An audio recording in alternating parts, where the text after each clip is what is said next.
Gemini, hi! Welcome to Mr. Queen PH at titingnan natin kung ano energies for you ngayong third quarter ng 2025, July, August, September. Ayan, so if you're interested in private readings, meron tayong link sa description at sa pinned comment. Paka-check nyo na lang information kung paano mag-book for a private reading. And please subscribe to our channel to show your support, like, share this video, at comment na rin kayo kung kayo ay naka-resonate. Ayan, let's see Gemini, third quarter 2025. What are the energies? July, August, September. Divine Feminine. Uy, feminine era nyo to. Alam nyo, hindi porket feminine, ibig sabihin pang babae lang, no? Lahat tayo, meron tayong feminine and masculine energy. So, some of you, no? You will focus more on the softer side of yourself. You are going to be more open to divine inspiration. Mas expressive ka rin sa nararamdaman mo, mas magiging sensitive ka sa needs mo. So this is also about taking care of yourself. Ayan. Self-expression na magbibigay sa'yo ng fulfillment. What else for Gemini? You have the sky. Ayan, sky is the limit. This is about expansion. Maaring magpapaunlad or magpapaunlad ka ng knowledge mo. Kasi sky is like your knowledge, your thoughts, yung mga naiisip mo. Baka magkakaroon ka ng mga creative ideas. Yeah, so this is also about your intuition. So like the energy of the divine feminine, no, mas magiging highly intuitive ka. Magiging malakas yung pakiramdam mo sa paligid mo. Kung ano yung mas makakabuti, ano yung hindi. Yung mga bagay na kailangan mong iwasan at kailangan mong gawin. And this is also about inspiration. So maaring merong kang bagong inspiration. Pwedeng inspiration sa trabaho, sa business mo, or even sa relationship mo. Let's see what else. Uy, butterfly. Butterfly is about transformation, metamorphosis. You're going to be a better version of yourself ngayong third quarter. Some of you will focus on self-love, self-care. Alam mo na, yung pag-aalaga sa sarili mo, yung totoong pag-aalaga sa sarili mo. Yes, because you deserve it. Diba? Deserve mo yan. Deserve mo ang magagandang bagay sa mundo. Deserve mo na ma-improve yung sarili mo in any way you can. Pwedeng physical, emotional, mental, spiritual. So you are changing for the better. There's transformation. And also, meron ka ring mga siguro yung iba sa inyo pwedeng, you are going to trust yourself. Like surrendering to the divine. Surrendering sa mga changes na mangyayari. Okay, let's see. What else for Gemini? Third quarter 2025. Gemini.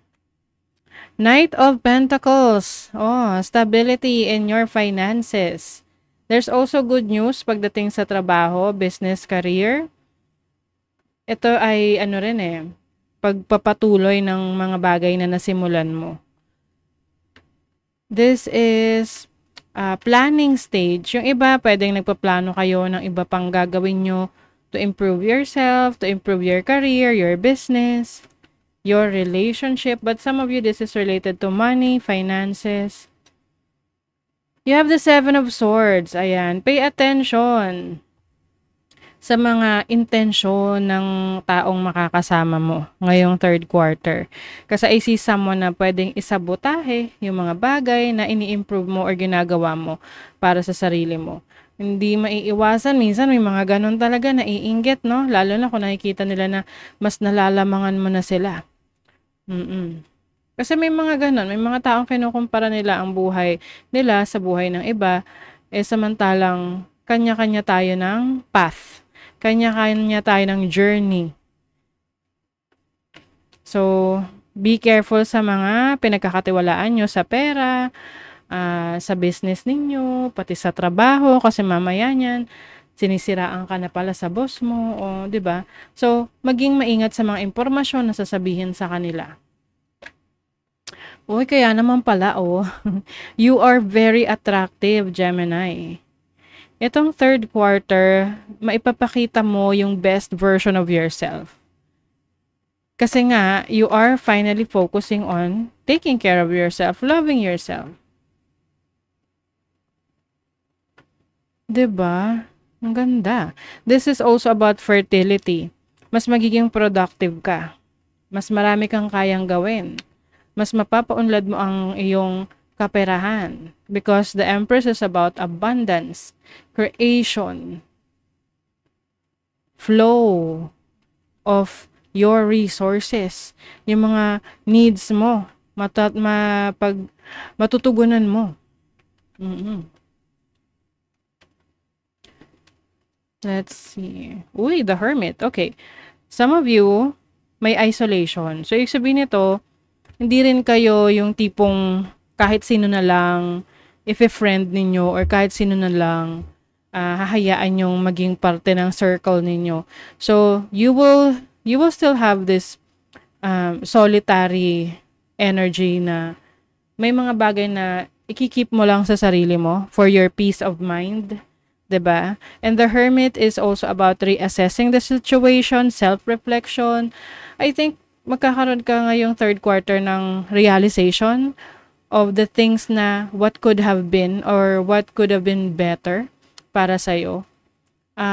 It's more on, hindi siya, hindi dahil kinukumpara mo yung sarili mo sa iba. It's about, kinukumpara mo yung sarili mo a few months ago, a few years ago, kung nag-improve ka ba. At kung ano man yung mga i-improve mo, or mga bagay na gusto mong magbago for the better sa'yo, yun yung bibigyan mo ng focus. So, let's see the money. Money, career, finances, energy. You have the Hanged Woman. May mga bagay kang ititigil or parang ititigil mo siya para bigyang daan ng isang bagong trabaho, career, or business. Lalo na't na-realize mo na hindi worth it yung ibang opportunity na inakala mo for your career, for your business, for your finances. Dahil mas nagiging, ka na ngayon, mas nagiging maingat. Mas wiser ka na ngayon sa decision mo sa pera. And I also see you na medyo, hindi masyadong gagastos ngayong third quarter. You will focus on saving money.